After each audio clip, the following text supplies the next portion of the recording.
রাখে, তার চাইতে নিকৃষ্ট কায়দায় আলমকে হসপিটালে বেঁধে রেখে একজন পুলিশ দিয়ে পাহারা দিয়েছে, কারোর দিকে তাকায় যেন কথা বলতে না পারে। অত্যাচার। পাপে বাপেরও ছাড়ে না, পাপ বাবাকেও ছাড়ে না, বাবারেও ছাড়ে না।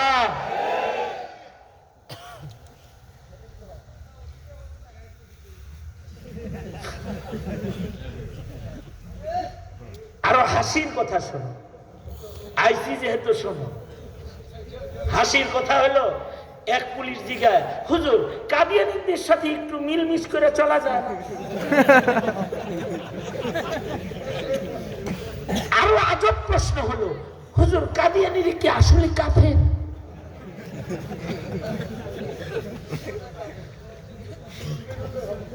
আপনারা বলুন, কাদিয়ানী কি মুসলমান না কাফের? জোরে করে বলো কাফের। আরো জোরে আওয়াজ করে বলো কাফের। কাদিয়ানীরা কাফের। কাদিয়ানীরা কাফের। এই পেসপুস লাগায় বলে হইব না, হ্যাঁ না না, পেসপুস লাগায় বলে হইব না। একজন মাঝখানে দাঁড়াও। আল্লাহু আকবার। কাদিয়ানীরা কাফের।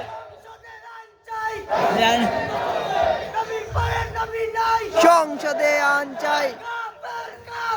কাদিয়ানীরা কাফের।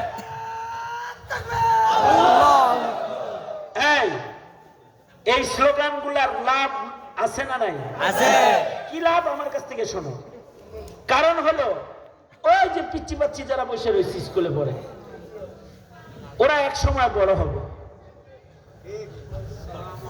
ওদেরকে ইমান চিনানোর কোনো আয়োজন নাই। আমি শেষ, আমি শেষ।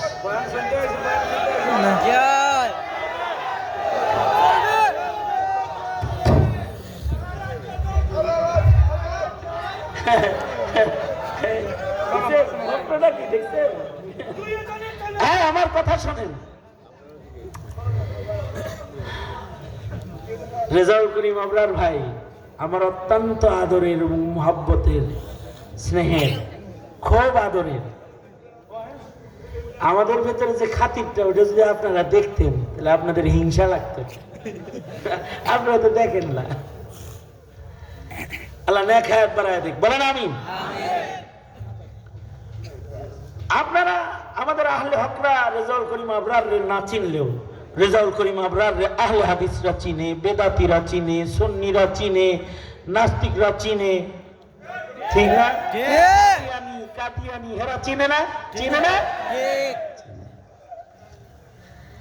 যাই হোক, এই যে আমার কথা শোনেন, কি লাভ? লাভ কি? আমি তো যেখানেই যাই তাদেরকে বলি যে তোমরা, আমি এই আজকে সিলেটে ওয়াদা করাইছি, যুবক যারা আছে বিয়ে খরচ নাই যারা, আর যারা ব্যবসা বাণিজ্য খরচ, টাকা পয়সা কামাই করস, বাবার কাছ থেকে জমিন যেটাই পাবি বাড়ি, তোরা পাকা বাড়ি না করতে পারলেও পাকা একটা গেট করবি বাড়ি। কি করবা? এ তোমাদেরও বলতেছি, সিলেটে পাকা গেটের অভাব নেই, ঠিক না? বাড়ি করতে পাকা যদি নাও পারো, পাকা গেট করতে পারবে না? কথা কয় না, কয় গাড়ি ইট লাগে গেট করতে? বাড়ির একটা পাকা গেট করবা, উপরে টাইলস ওয়ালা একটা সাইনবোর্ড লাগাইবা, লাগাই ওইটার ভেতরে লিখে দিবা কাফের কাফের, কাদিয়ানীরা কাফের। ফাঁসি ফাঁসি ফাঁসি চাই, নাস্তিক মুরতাদের ফাঁসি চাই। তোমার এই গেটের নিচ দিয়া তোমার বংশের যারা ঢুকবে, তুমি কবরে শুয়ে থাকবে, তোমার নাতিপুতি এ সাইনবোর্ড দেখে শিখবে কাদিয়ানী কাফের, নাস্তিক কাফের। আওয়ামী লীগের মতো নাস্তিক লালনকারী কুখ্যাত যারা, তারা তোমার সন্তানের ঈমান চুরি করে নিতে পারবে না।